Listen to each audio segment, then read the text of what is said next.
Afternoon बच्चों। आज बेटा हम सब बायोलॉजिकल क्लासिफिकेशन में फंजाई किंगडम के न्यूट्रिशन के बारे में डिस्कस करने चल रहे हैं। इस वीडियो में आपको न्यूट्रिशन और रिप्रोडक्शन दो पार्ट मिलेंगे जनरल। पहला तो है न्यूट्रिशन किसे कहते हैं बेटा, दूसरा है फंजाई में डिफरेंट काइंड के न्यूट्रिशन कौन से होते हैं, तीसरा क्वेश्चन मैंने कहा है सिम्बियोटिक न्यूट्रिशन के बारे में बताइए, और चौथा क्वेश्चन हो सकता है कि लाइकेन एंड माइकोराइजा के बारे में थोड़ा सा नोट्स डिस्कस करिए। ये आपकी बोर्ड के लिए बहुत इंपॉर्टेंट है बेटा, जो बोर्ड में है वही लेवल नीट का होता है, तो मैं बोर्ड प्लस नीट दोनों को पैरेलल लेकर चलता हूँ। पहले आपका बोर्ड जो मैं लिख रहा हूँ वो पूरा हो जाए, फिर नीट। न्यूट्रिशन बेटा जब भी शब्द आपके दिमाग में हो तो एक ही बात है, फूड। न्यूट्रिशन मीन्स पोषण, फूड मीन्स भोजन। अब प्रत्येक ऑर्गेनिज्म को, प्लांट हो चाहे एनिमल, उसे भोजन की ज़रूरत पड़ती है, फूड जरूरत पड़ती है टू गेट देयर एनर्जी। अपनी ऊर्जा को प्राप्त करने के लिए उसे भोजन की ज़रूरत पड़ती है। अब फूड को ऑब्टेन करने का जो फिनोमिना है, बायोलॉजिकल प्रोसेस, उसी को न्यूट्रिशन कहते हैं। तो फिर से सुन लीजिए, प्रत्येक ऑर्गेनिज्म को एनर्जी की रिक्वायरमेंट पूरी करने के लिए फूड की ज़रूरत पड़ती है। अब फूड को ऑब्टेन करना, प्राप्त करना या बनाना न्यूट्रिशन कहलाता है। ये बेटा इसकी डेफिनेशन है, ठीक है। न्यूट्रिशन मीन्स हो गया to get food either to synthesize or from environmental resources. तो बेटा ये न्यूट्रिशन की डेफिनेशन हो गई। अब आइए, अब पहला पॉइंट जब मेरा पूरा हो गया तो दूसरा हुआ different kind of nutrition in fungi. Fungi nutrition कैसा है, तो बेटा पहला पॉइंट, फंगस हेट्रोट्रॉफिक होते हैं, मीन्स फंगस नॉन क्लोरोफिलस है। फंगस नॉन क्लोरोफिलस है मीन्स क्लोरोफिल नहीं होता है, यानी कि वो अपना फूड नहीं बना पाते, इसलिए फंगस का न्यूट्रिशन कैसा हुआ बेटा, हेट्रोट्रॉफिक। तो दूसरा पॉइंट हो गया कि हेट्रोट्रॉफिक आपको बताना है। तो हेट्रोट्रॉफिक मोड ऑफ न्यूट्रिशन किसे कहते हैं, जब कोई ऑर्गेनिज्म अपना फूड प्रोड्यूस ना कर पाता इटसेल्फ और कहीं बाहर से प्राप्त करता हो किसी भी तरीके से, ऐसे न्यूट्रिशन को हम हेट्रोट्रॉफिक कहते हैं। तो fungus non chlorophyllous heterotrophic organism होते हैं। तो आपने हेट्रोट्रॉफिक की डेफिनेशन भी बिल्कुल आसानी से बता दी, यानी कि organism who is unable to get nutrient, unable to synthesise nutrient in their own body due to lack of chlorophyll through photosynthesis called heterotrophic mode of nutrition, ठीक है।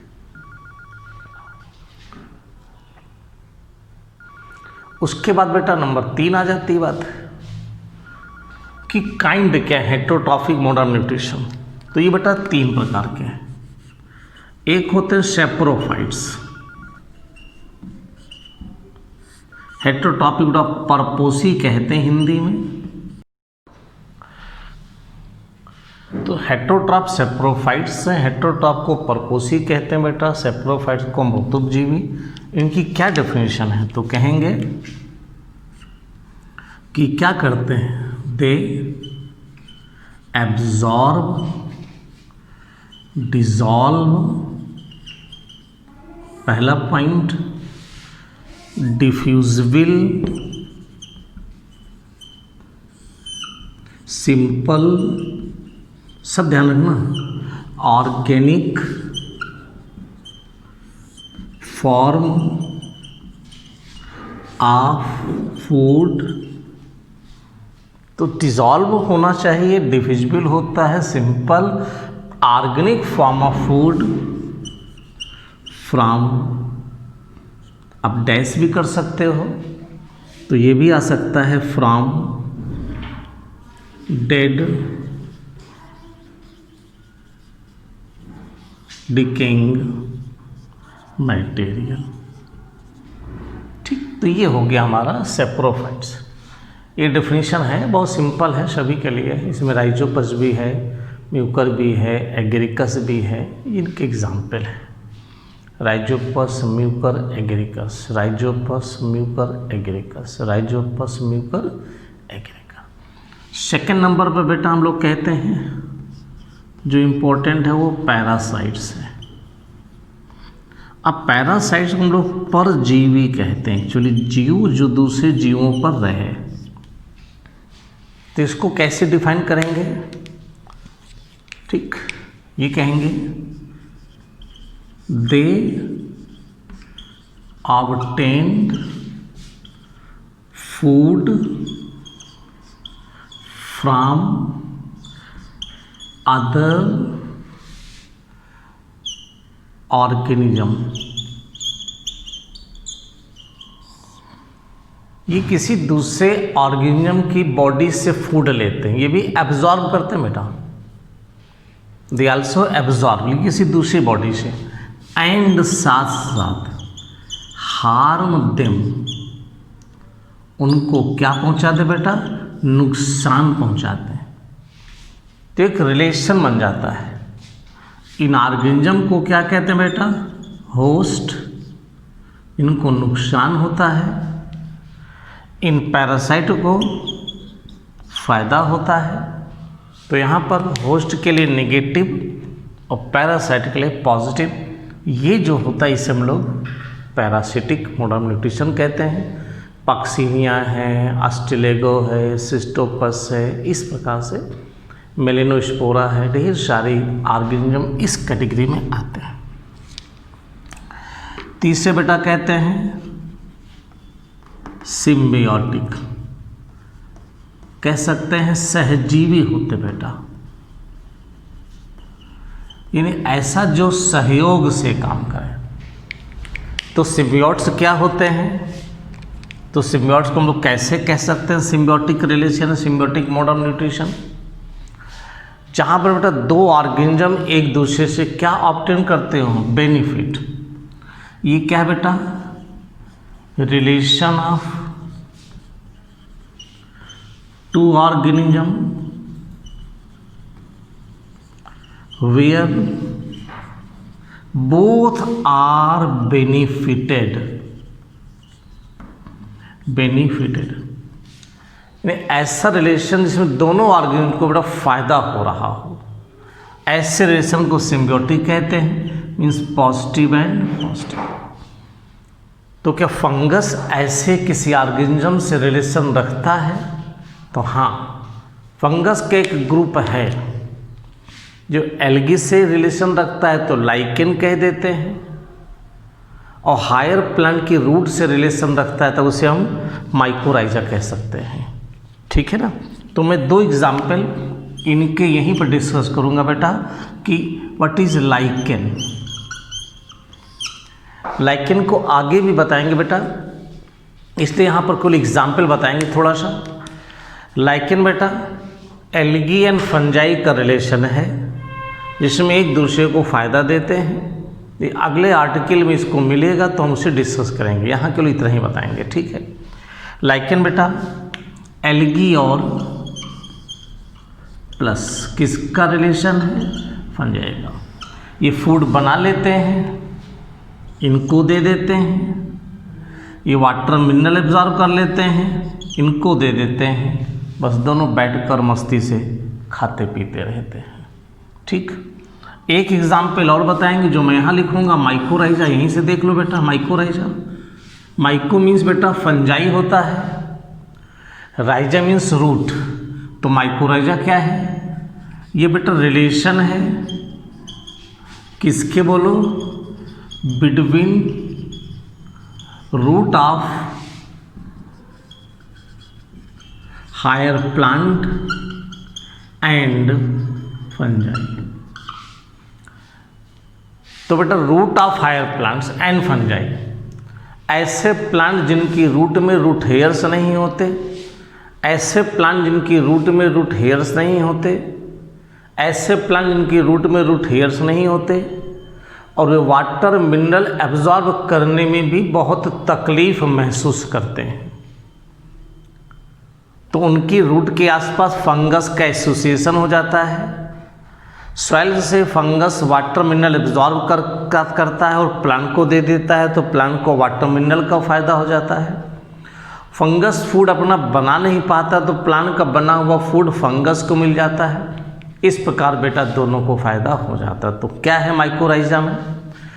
फंगस वाटर मिनरल एब्जॉर्ब करके higher plant को दे देता है, तो plant को फ़ायदा हो जाता है। अब प्लांट में मैन्युफैक्चर फूड फंगस को मिल जाता है, तो फंगस को फ़ायदा हो जाता है बेटा।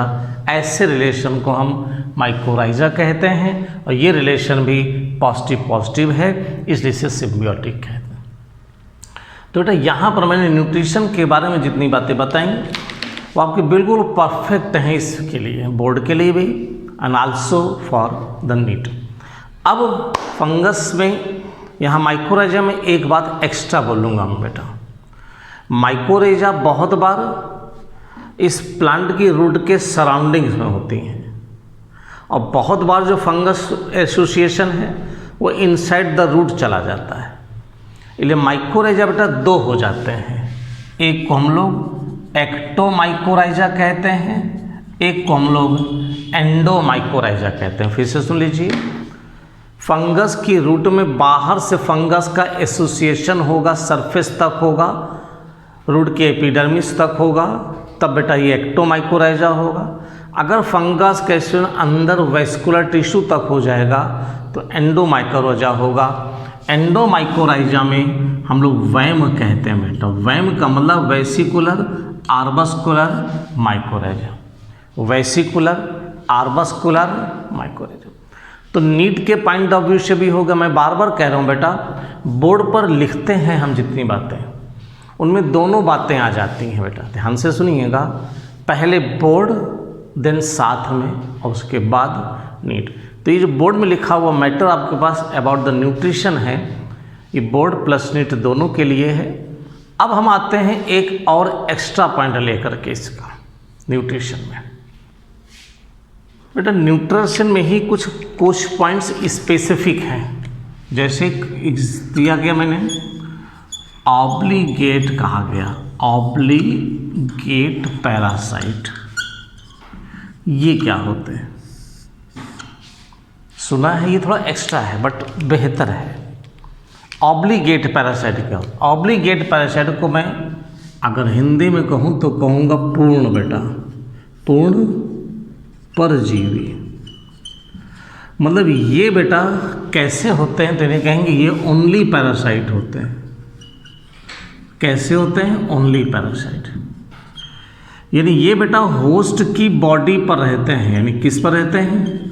होस्ट की बॉडी पर रहते हैं, उनसे फूड ऑब्टेन करते हैं, और जब होस्ट की डेथ हो जाती है तब पैरासाइट की भी डेथ हो जाती है। फिर से सुन लेना, ऐसे लर्न करना है।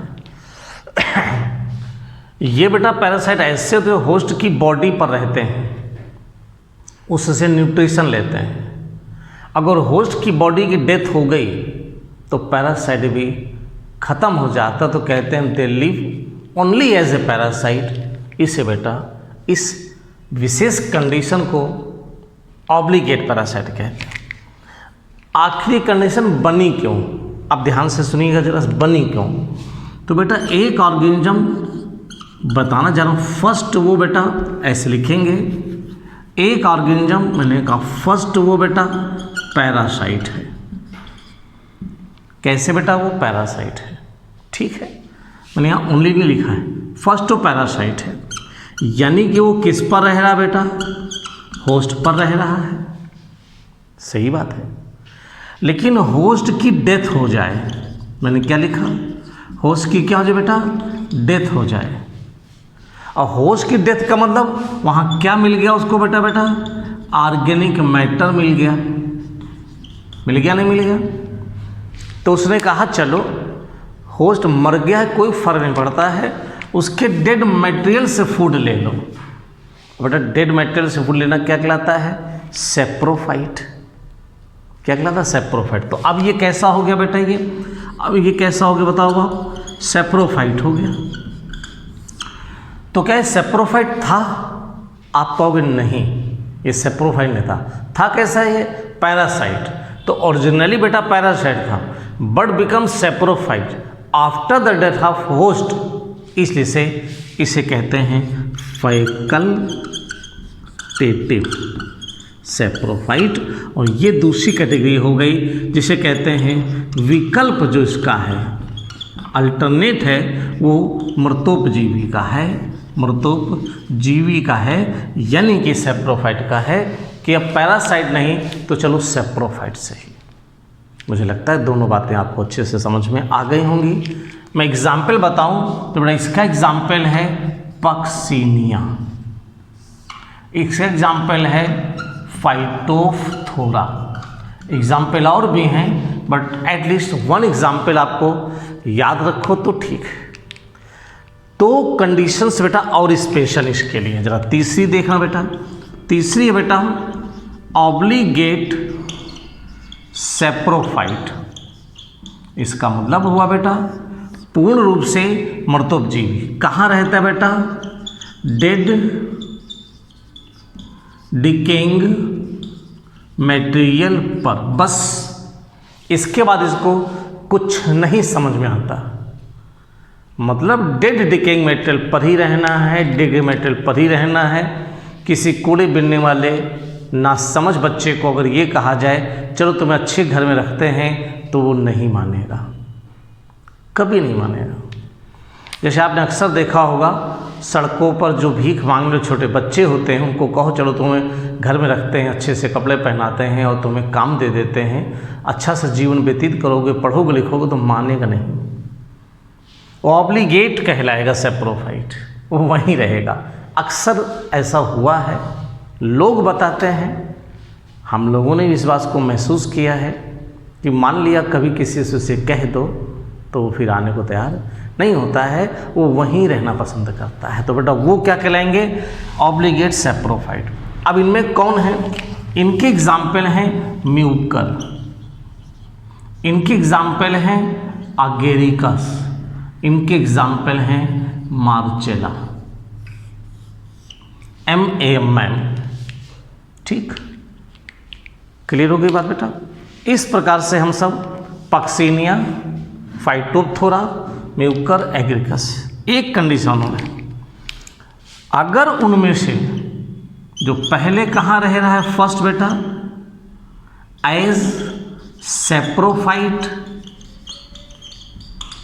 यानी डेड डिकेइंग मटेरियल में, करेक्ट, तो सेप्रोफाइट हुआ। लेकिन जब उस बच्चे से कहा आपने चलो मेरे घर पर रहो, अच्छे से खाना पीना लिखाई पढ़ाई होगी, तो उसने कहा ठीक है चलते हैं, तो बेटा नेक्स्ट वो कैसा रहा? नेक्स्ट एज पैरासाइट, यानी पहले जीवन उसका सेप्रोफाइट था, लेकिन अब वो कैसा हो गया है? पैरासाइट, यानी अब वो वहाँ से हट गया है। तब बेटा इनको क्या कहते हैं? तब इनकी चौथी कैटेगरी है, तभी कहेंगे फैकल्टेटिव पैरासाइट। ठीक, फैकल्टेटिव पैरासाइट, ठीक है। इनमें एग्जाम्पल बेटा पाइथियम का आता है, पाइथियम का आता है। देखो 3 जगह अब आपको पी हैं, बाकी बीच में मैम है, MAM कहेंगे, म्यूकर, एगरिकस, मार्चेला, वो कोई बात नहीं है। इस प्रकार से बेटा हम लोग न्यूट्रिशन में कुछ स्पेसिफिक कैटेगरी को पढ़ा जाता है, न्यूट्रिशन के बेसिस पर है। एक बार फिर से देख लो बेटा, केवल होस्ट पर रहकर फूड अपटर्न करें ऑब्लिगेट पैरासाइट है, लेकिन होस्ट पर रहकर फूड लें और उसकी डेथ के बाद डेड डिकेइंग मटेरियल से भी ले सकते हैं तो फैकल्टेटिव सेप्रोफाइट्स हैं। केवल डेड डिकेइंग मटेरियल्स हमेशा लेते हैं तो ऑब्लिगेट सेप्रोफाइट्स हैं। और अगर इसी तरह से पहले सेप्रोफाइट फिर पैरासाइट्स हो जाएं तो वो क्या कहलाते हैं? फैकल्टेटिव पैरासाइट्स की कैटेगरी में आ जाते हैं। बेटा आपने न्यूट्रिशन को पढ़ा, कुछ पॉइंट्स बोर्ड लेवल पर थे, कुछ नीट के थे, कुछ एक्स्ट्रा थे, जिसको मैं सुपर क्वेश्चंस के फॉर्म में मानता हूँ, टॉप ऑफ क्लास के फॉर्म में मानता हूँ, जिसको मैंने आपको यहाँ पर दिया हुआ है। आपको बेटा वीडियो अच्छा लग रहा होगा, आप दोस्तों के साथ शेयर करें, सब्सक्राइब करें और बेल आइकन दबाना बिल्कुल भी ना भूलें।